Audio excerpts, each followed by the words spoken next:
What's up everyone, my name is Josh and this is Josh Unboxed and welcome back to another video. First and foremost, Happy New Year to everybody. I hope you guys had a very fun, safe New Year's Eve and you're ready to roll in the new year of 2022, ready to collect, ready to hunt, ready to flip, ready to invest, whatever floats your boat. I hope you have a successful 2022 and there's a lot to look forward to for this hobby. But what I wanted to start off the new year with is to showcase some of my favorite raw card pickups that I picked up in the year of 2021. Now, this is not everything. These are some of my favorite cards that I picked up this year. A lot of them were through card shows, some of them were through eBay, some of them from Burbank Sports Cards. It's just a gamut of a whole bunch of different pickups.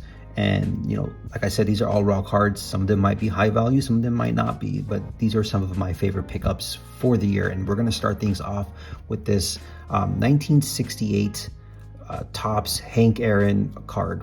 I got this one at the Card Stock Trading Show along with 1970 Oscar Robertson, as well as 1980 Ricky Henderson card. So I'm very happy to get this. This is actually my first Hank Aaron card that I'm adding to the collection, so pretty stoked about that.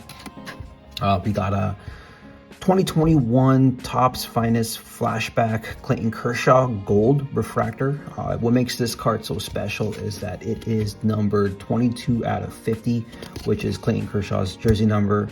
I felt I got this for a very, very good price. I didn't have to spend too much on it. I think I might have spent like maybe $50 or something on it, but very, very cool card. Being an LA kid, Dodger fan, and Clayton Kershaw being one of the top aces in my generation, I felt it was a cool piece to add to the collection. And then speaking of that Card Stock Trading Show, this is that 1980 Topps Ricky Henderson rookie card. Now this is one's not in very good condition. You can see frame there, and the edge has some issues, but it's still a Ricky Henderson rookie card. I thought the centering was okay, was pretty decent, but corners, edges, couldn't be a lot better, but still a very cool card to have. I did own a PSA 8 of this card, but I ended up trading it, so it was cool to find a raw card in at a pretty good price, I would say. And the next one up here is a 1986 Topps Jerry Rice rookie card. This is raw, of course. I did have a PSA 8, I did have a BGS 8.5, but I ended up selling those cards to help fund the purchase of another bigger card. But that was way in the beginning of the year. This one was one of my more, I think, recent pickups within the last few months, but still pretty cool to get the card back, and I didn't pay as much as I did for one of those graded copies. And I think that copy looks great. And then I got here a 1981 Topps Joe Montana rookie card. I was finally able to pick up one of these this year. Pretty cool. There are some printing issues on it, but centering overall looks really good. Still debating on whether I'm going to submit these cards to PSA or not. We'll see. Right now at $100 per card, it may be worth it, but it still may not. This one was an absolute steal. This is a 1995 Pinnacle, or is this a 1995 Select Certified Derek Jeter. This is the mirror gold version, and you can see here it says they're mirror gold. And yes, I did pull this one out of a dollar box at the Premier Trading Card Show over in Anaheim, California, a couple months back, and I bought this in a bulk lot, so I didn't actually pay $1 for this. I ended up paying probably about between 70 to 80 cents for this card. And recent comps for this month of December, or for the last month of December rather, it sold for $238. So this was quite the steal, probably the biggest steal that I've made in terms of purchases this whole entire year. So you buy a card for less than $1 and it ends up becoming a $238 card. That's pretty crazy and wild in its own right. Next up is a couple of wrestling cards. This is a Topps 2010 Topps blue bordered Daniel Bryan. Some people may consider this as rookie card. What was cool about this one is serial numbered to 2010. In this set of Topps they come in the base, and then they come in this blue border, and I think they may have come in a gold border. I'm not 100% certain, but I know this is very similar to the gold cards from paper tops in baseball, where they number it based off of the year. So you can see here, this is 2010, so this is a 2010 card. I did own the base version of this card. I actually owned 3 of them. I sold 2 of them. I still have another one with me, but this is one of the ones I'm keeping, and this is a pretty cool one. The next couple cards up are a bunch of 2014 Atomic Refractors, Topps Chrome 2014 Atomic Refractors from WWE. We got John Cena, Roman Reigns, Triple H, The Undertaker, and CM Punk.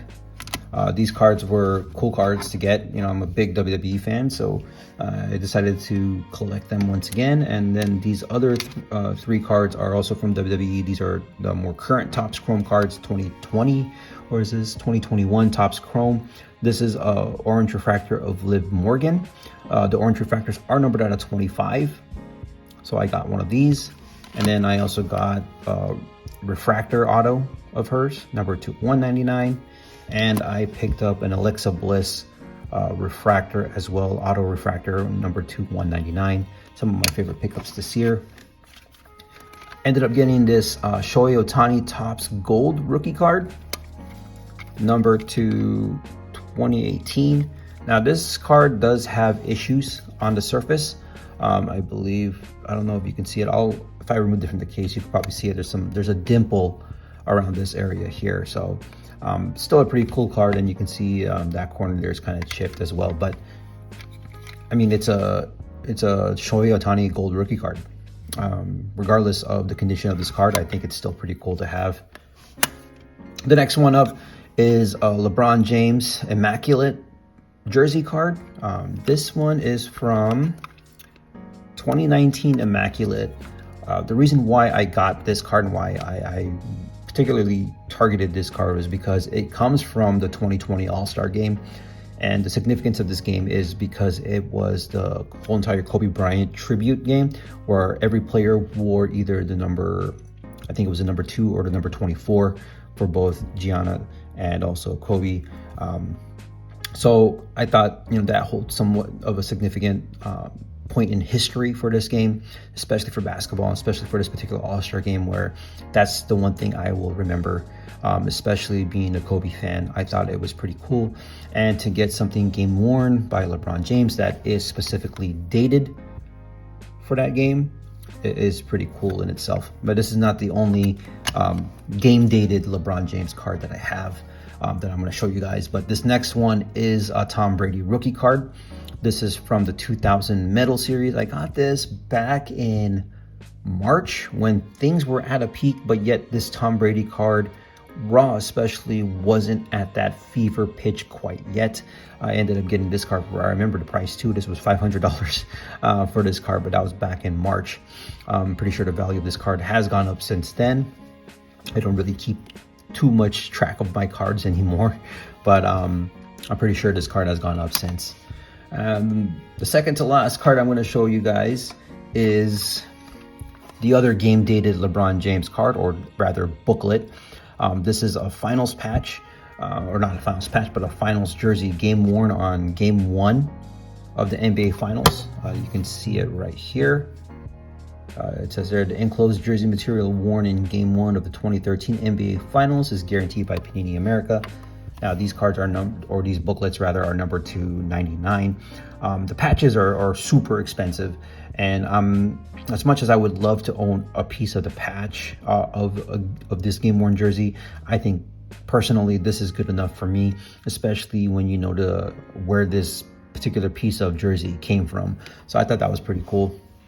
And then the last pickup is probably one of my favorite pickups of the year, and that is PMG Bill Russell from Fleer Retro. This is from the 2013 Fleer Retro set, and this is the PMG Red, which is numbered out of 150. I don't know if you can see it there, but I remember how I got this card too. It was at the Long Beach Expo.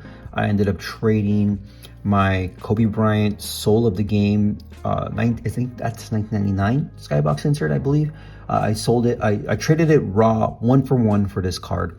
And at the time, I was hesitant, being a Kobe Bryant fan, to trade it. But how often do you come across one of these cards, especially out in the wild? So I figured, you know what, I think that's a fair trade. The guy thought it was a fair trade, and we went for it. So, you know, very happy to own this card. You know, probably one of my favorite cards that I have in my collection to date. But these are my favorite raw card pickups of the year of 2021. You know, I'm very hopeful for the year 2022, as I'm starting to reshift my focus in terms of what cards I'm targeting, what cards I'm buying, what cards I'm adding to my collection, what cards I'm using in order to help catapult me into getting much higher end cards to add to the collection to hold long term. But you know, these are some pretty cool cards that I have. Some of these cards you've seen probably throughout the year as I was showcasing some of my pickup cards, and some of these cards you haven't seen yet. But you know, I really hope you guys enjoyed. If you guys did, go ahead and hit the thumbs up button. If you haven't yet, please consider subscribing. If you guys do want to see some of my graded card pickups of 2021, just let me know and I'll showcase those for you guys as well. But I figured, you know, with all the talk about grading and everything like that, I just felt it was, you know, it was good to kind of show raw cards instead, and raw card pickups and cards that you could find at good value.